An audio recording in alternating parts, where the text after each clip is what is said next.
Good afternoon. For my first question, for the author naman niya, anong reaction mo after you watch the trailer nung Mutya ng section na rin? Kinig-kinig ka ba? Opo, alam mo pag kumusin na tayo. Kasi magkataway mo ko. So ayun, natuwa mo ako, tapos kinilig din. And di ko tatanggi na feeling ko, ayaw magsalita ng tapos, pero feeling ko nahigitan pa nila yung nasa libro. That's nice! That's nice! For the lead cast, tanong ko sa tatlo, ano yung attractive na feature na realize nyo while working together? For example, ano yung attractive kay Andres, ano attractive kay Ashton, ano attractive kay Robin? Ayun. Siguro physical na lang muna kasi hindi pa kayo masyadong nagkaka-work talaga na masyadong matagal. What do you find attractive sa inyong tatlo? Kasi kayong tatlo yung pinipare nyo. Ako po sobrang na-attract ako sa mga mata ni Ashton.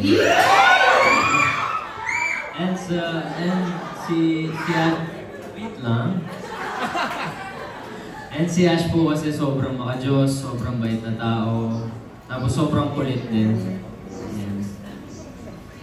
Ashton. Kay Andres naman. Kasi si Andres din ba? Kay Andres naman po, nakikita ko po na sobra sa kanya yung tatay niya. Kahit sa acting po.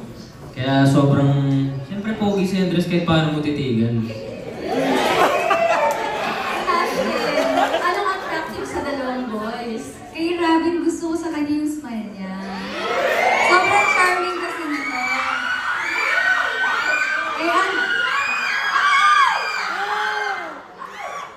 Kay Andres naman, syempre, gwapo naman talaga to. Pero bukod doon, yung personality niya talaga.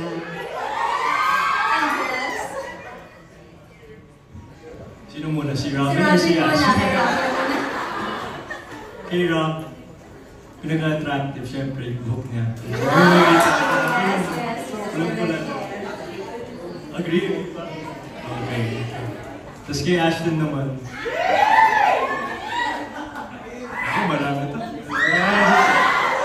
Pero yung smile niya, tapos, her personality really, she's really the sweetest talaga. So, Okay, thank you. Grabe naman, di ba kayo nilalanggam dyan? Ang sweet. Ang sweet. That's Ana Rina Amistoso ng Ana Rina TV. Up next, Erwin. Hi, good afternoon. So my question is for Derek. So Derek, medyo technical tong question ko. So based on the trailer, yung color grading is parang sa movies. Yes. So yun. So it is giving movie feels. Thank you. So is there any reason or inspiration for, or as to why the series pushed on having this kind of visuals? Kasi, I wanna reach for the stars, di ba? Parang binigyan ako ng opportunity na ganito, but yung visuals parang same lang ng others. And I'm very thankful to my producers, Miss Nins, Miss Dagang, and my AP, Iris Lee, who's there sa likod. Sila talaga yung nagbigay sa akin ng magandang equipment. Like Iris was pushing for Alexa Mini. That's a camera na ginagamit lang for film. Pero talagang pinush namin kasi yun yung best talaga na camera. And even sa grading, if you only know, ang dami naming mga behind the scenes, mga arguments, mga comments, kung paano talaga yung look ng Section E. So yun, so I'm blessed with a very also passionate cinematographer, si Steven Evangelio.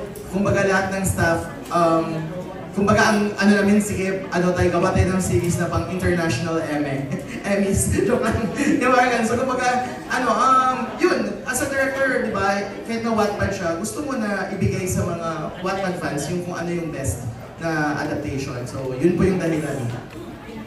Thanks. Antay, pan cinephile at thank you, World of Drums. Next up is Shelly Grace Dolosa, a TikTok content creator. There she is. Hi, that's Paul.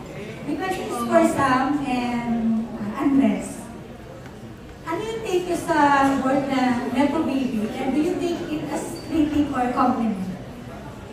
Well, I try not to really think of it as anything really. I wouldn't say it's a mean thing to say as well.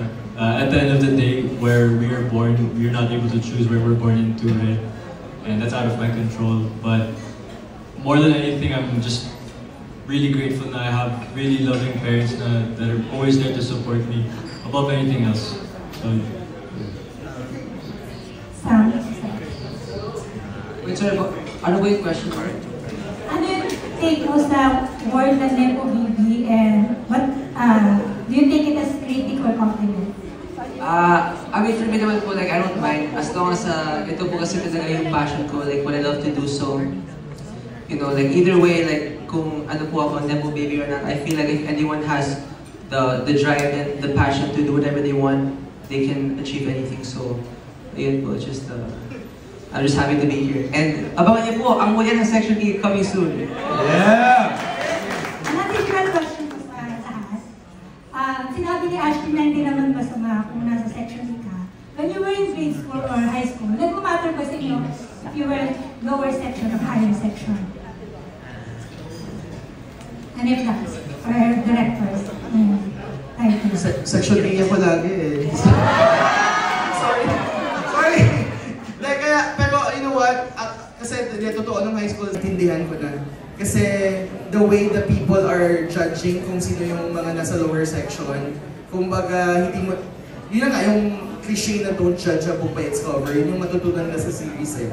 Na just because they belong to the lower section ay wala na silang good qualities, wala na silang strength, basta kailangan lang may maniwala, magbabago yung mga yan. So, words of wisdom. Pero so yun yung natutunan ko while doing the series. Yun po. May sino yung mga lower section dyan, so ayan yan.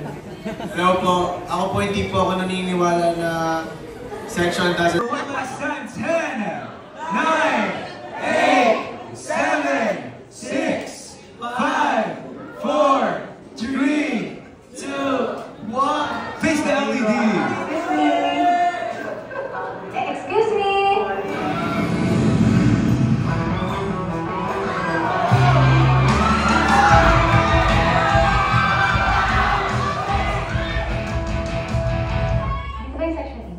Not here. Go back to the main building. Sabi ko sa'yo. Are you deaf? Leave! Higher Value International School. Mula sa araw na to, ito na akong mag-aaral. Kaya mo yung JJ. Wow! Mukhang mahigaman lahat ng tao dito ah. Excuse me po, saan po ito? Section E? Ew! Ano naman kung section E ako? Wala naman siguro masama maging section. Siya ang bagong classmate niyo. Let's welcome her. Have a seat. Welcome to Section E. Mr. President, wala ka bang questions sa bagong transferee natin? Are you still a virgin? Okay, di ka muna. Because I'm the one who's gonna make you disappear from this world. Kuya, may ano ka ba tungkol sa section E? Wala naman talagang section yun. Nagkakaroon na kung may mga students na nagkakaroon ng kaso. Mga pasaway. 3, 2, 1! Bakit po walang babae sa section E? Nalilipat din agad ng section. Siguro dahil hindi naman ganun kabalumbado ang mga babae sa school.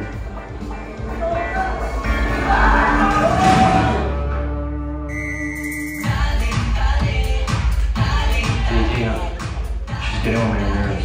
She needs to drop out or transfer. I don't care. I want her out. Let's see if you can catch this!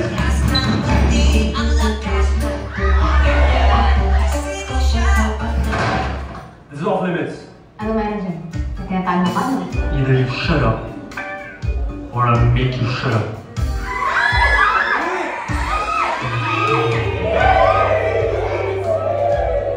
You look like husband and wife! I'll make her fall through, and then I'll break her heart. Yung mga babae, gusto nila sa mga cheesy, kinikilig yan sa ganyan. Aray! Pag ako nag-work dito, alam mo dapat.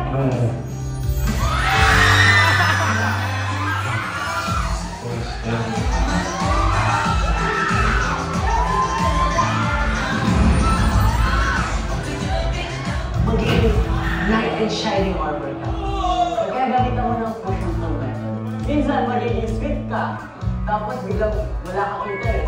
I swear, hanapan natin yan. Andito na si JJ! Kanina